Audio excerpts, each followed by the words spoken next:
Now, in the winter of 1969, a woman was abducted and held to ransom, mistaken for the wife of media mogul Rupert Murdoch. It is a fascinating story, this. Muriel McKay was held hostage at a farm in Hertfordshire where she is believed to have died. And for decades, the location of her body has remained unknown.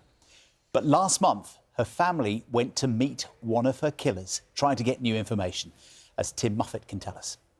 There's now little doubt that the police, after weeks of frustration in their search for Mrs. McKay, are searching in the right place. But the search continues.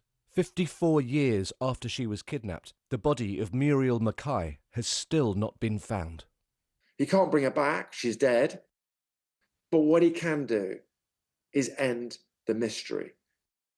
This is the man Muriel McKay's grandson Mark is talking about, Nizamuddin Hussain.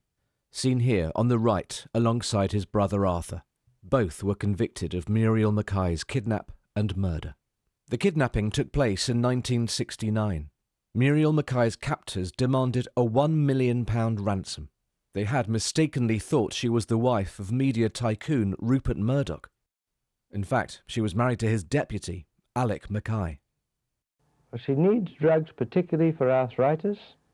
It would depend whether she is still being kept in a cold place. Well, it seems completely senseless and so pointless. I mean, my mother is the most gentle person. She has an enemy in the world.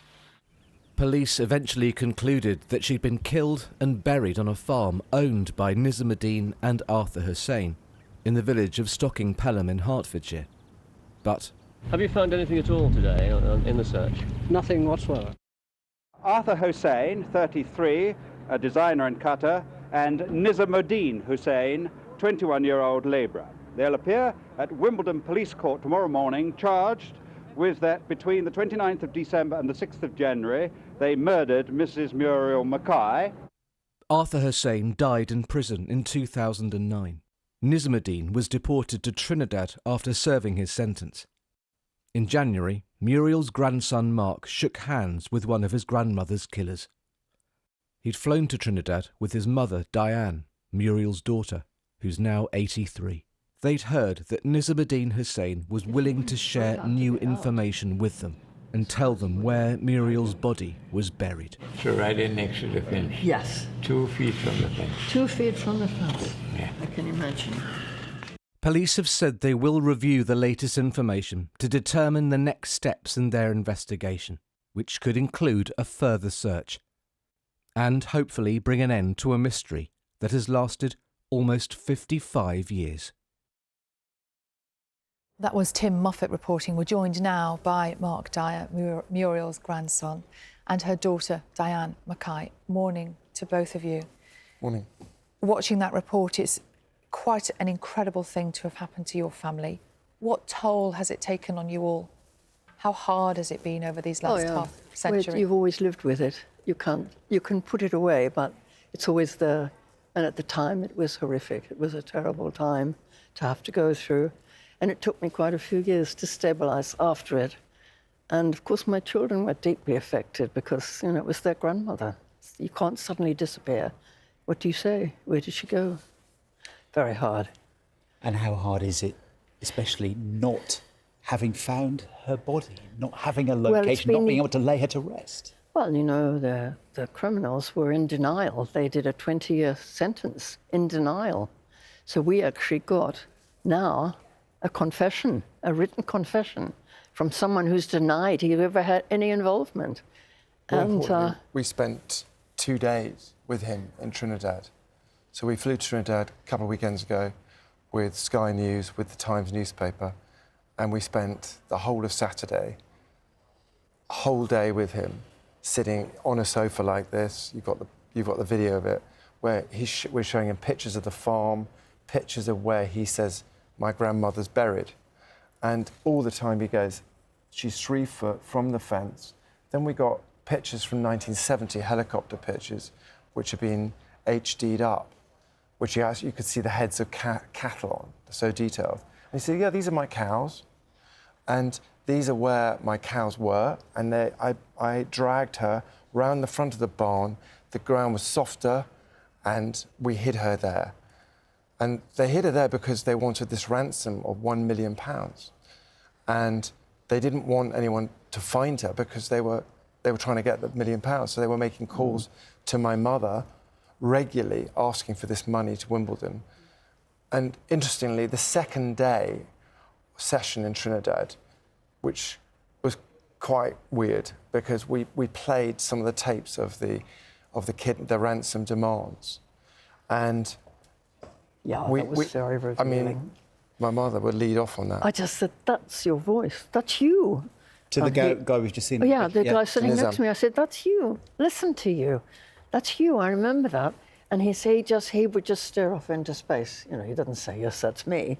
But, you know, he'd already confessed that he'd been we actually sent you, I don't know if you got, we sent you the video of him listening to himself making a ransom demand. And in that ransom demand, he was talking about executing my grandmother. He said she'll be executed tomorrow. And he also was saying absurd things and talking about the elders, how he was going to go to the elders. And his face was completely, you know, and everyone was looking and saying, that's you, Nizam. OK, maybe. What was that like, though? What was that moment like, actually meeting him? Oh, meeting him. Well, that was curious because we flew a long way and you just didn't think about what you were going to do because if you think too much about this, you just go away. You don't really want to go there, but we want to achieve something and we've set out to do so, so we work at it. And we arrived and the lawyer said, well, he might not cooperate. He's a bit strange, you know, we know that. We've seen him so many times on Zooms. Anyway, he said he did go for a walk this morning. He might be going for another one. So we rushed like mad, you know, straight in the door and up the stairs and Mark shook hands with him. And he was so pleased to see me. Now, I thought that's really weird. He was pleased to see you. He threw himself at me. I wasn't going to give him a hug. He threw himself at me. And I thought about it afterwards. I think he had this feeling that I'd come to thank him for telling me where her body was, because he's told us before where it is. He was over the moon. I mean, he can't understand why it takes so long. And how do you deal with that? We decided that we would go there with very open minds. We wanted information. Yeah. And we had to be his friends to get that information. Yes. And if we weren't, then there was no point going. No. So we got what we wanted. We got a full admission. We got where my grandmother is. We've told the police. So what happens now? Well, we met with the police. They've actually phoned us on the plane on the way back after watching Sky News. And they said, my God, what's going on? I said, well, we've been telling you for 2 years that my grandmother's buried behind the barn. Can you go and dig her up, please?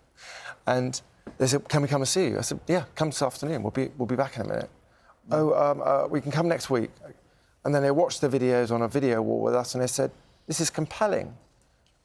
You know, he's saying this is where she is. So now, they're now all going to Trinidad.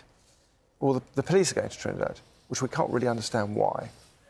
Because we are concerned they might not be as easy to talk to as we are. We have formed a relationship, if you can call it that, with this man over nearly 3 years of speaking on Zoom and having a lawyer visit him and talk to him and softening him up, really. And he now confesses to the crime and says, this is where she is. I'll come and show you, he says. Come, let me come over, I'll show you exactly where she is. Wow, really quite incredible story. And hopefully, at this point, some resolution for you? I hope so, yes. Oh, it's lovely to talk to you, Mark. Thanks Dyer, for seeing us. Thank you so much for coming in. Thank you. Thank you.